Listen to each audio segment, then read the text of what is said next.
بسم اللہ الرحمن الرحیم۔ سیدہ کائنات حضرت فاطمہ الزہرا رضی اللہ عنہا اللہ پاک کے پیارے محبوب صلی اللہ علیہ وآلہ وسلم کی شہزادیوں میں سے آپ کی سب سے پیاری اور لاڈلی شہزادی حضرت سیدہ فاطمہ الزہرا ہیں۔ آپ ہی وہ ہستی ہیں جنہیں سیدۃ النساء العالمین جیسے القابات عطا ہوئیں۔ آپ وضاقتہ اور شکل و صورت میں آقا کریم صلی اللہ علیہ وآلہ وسلم سے بہت مشابہ تھی۔ پرنور ولادت سیدہ فاطمہ الزہرا کی ولادت باسعادت اعلان نبوت سے 5 سال پہلے ہوئی۔ جب آپ رضی اللہ عنہ کی ولادت ہوئی تو فضا آپ کے چہرے کے نور سے منور ہو گئی۔ آپ کی ولادت حضرت خدیجہ الکبریٰ رضی اللہ عنہ کے گھر پر ہوئی، اسی لیے اسے مولود فاطمہ کہا جاتا ہے۔ حضرت خدیجہ رضی اللہ عنہ نے دیگر اولاد کی طرح آپ کو کوئی دائی کے سپرد نہیں کیا کہ وہ آپ کو دودھ پلائے، بلکہ انہوں نے خود اپنے زیر سایہ آپ کی شاندار پرورش کی۔ عبادت و ریاضت آپ روزوں اور عبادت و ریاضت کا بہت شوق رکھتی تھیں۔ کئی بار ایسا ہوا کہ آپ نے پوری رات نماز پڑھتے ہوئے گزار دی۔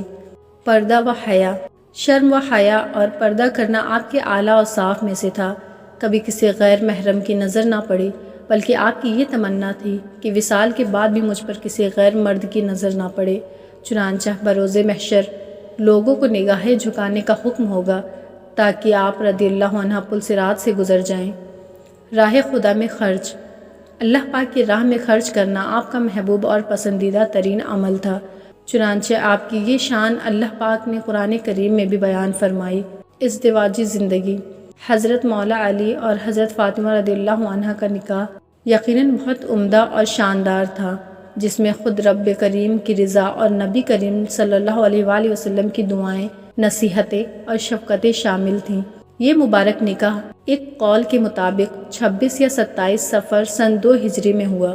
نکاح کے بعد بی بی فاطمہ نے امور خانداری کی ذمہ داریوں کو نہایت خوشی اسلوبی اور سلیقے سے نبھایا اور ہر طرح کی مشکلات پر صبر کے دامن کو مضبوطی سے تھامے رکھا۔ چکی پیسنے سے ہاتھوں میں نشان پڑ جاتے، پانی کی مشک بھر کر لانے کی مشقت ہوتی، آپ نے پھر بھی اپنی ازدواجی زندگی کا سفر صبر و شکر سے طے کیا۔ تربیت اولاد آپ کے 3 بیٹے حسن، حسین، محسن اور 3 بیٹیاں زینب، رقیہ اور کلثوم تھیں۔ ان میں حضرت محسن اور رقیہ کا بچپن میں ہی انتقال ہو گیا۔ عشق رسول آپ اپنے بابا جان سے بے انتہا محبت فرماتی، انہیں اپنی جگہ بٹھاتی، ان کی خوشی سے خوش اور ان کی تکلیف پر رنجیدہ ہو جاتی۔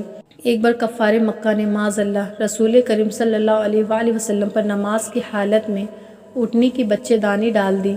آپ کو معلوم ہوا تو بہت غمگین ہوئیں اور فوراً جا کر اسے ہٹایا۔ غزوہ احد کے موقع پر شدید جنگ میں کئی صحابہ کرام شہید ہوئے، بہت سے زخمی بھی ہوئے۔ رسول کریم صلی اللہ علیہ وآلہ وسلم کے مبارک چہرے پر بھی زخم آیا۔ سیدہ فاطمہ رضی اللہ عنہ اپنے بابا جان کا مبارک چہرہ پانی سے دھو رہی تھی، مگر خون بند نہیں ہوتا تھا۔ بالآخر کھجور کی چٹائی کا ایک ٹکڑا جلایا اور اس کی راکھ مبارک چہرے کے زخم پر رکھی، جس سے خون تھم گیا۔ آقا کی ان سے محبت نبی کریم صلی اللہ علیہ وآلہ وسلم بھی اپنے لخت جگر سے بہت محبت و شفقت کا معاملہ فرماتے اور ان کو اپنی نشست پر بٹھاتے۔ نیز آپ صلی اللہ علیہ وآلہ وسلم سفر سے واپسی پر سب سے پہلے بی بی فاطمہ کے ہاں تشریف لاتے۔ ایک موقع پر آپ صلی اللہ علیہ وآلہ وسلم نے فرمایا، میری بیٹی فاطمہ میرا ٹکڑا ہے، جو چیز اسے بری لگے وہ مجھے بری لگتی ہے، اور جو چیز اسے ایذا دے وہ مجھے ایذا دیتی ہے۔ ازواج مطہرات سے محبت ازواج مطہرات سے بی بی فاطمہ کا تعلق نہایت محبت بھرا تھا۔ اس کی ایک جھلک ملاحظہ ہو۔ ایک بار اماں عائشہ صدیقہ رضی اللہ عنہا سے کسی نے سوال کیا، حضور کو کون زیادہ محبوب تھا؟ فرمایا فاطمہ۔ پوچھا مردوں میں؟ فرمایا ان کے شوہر۔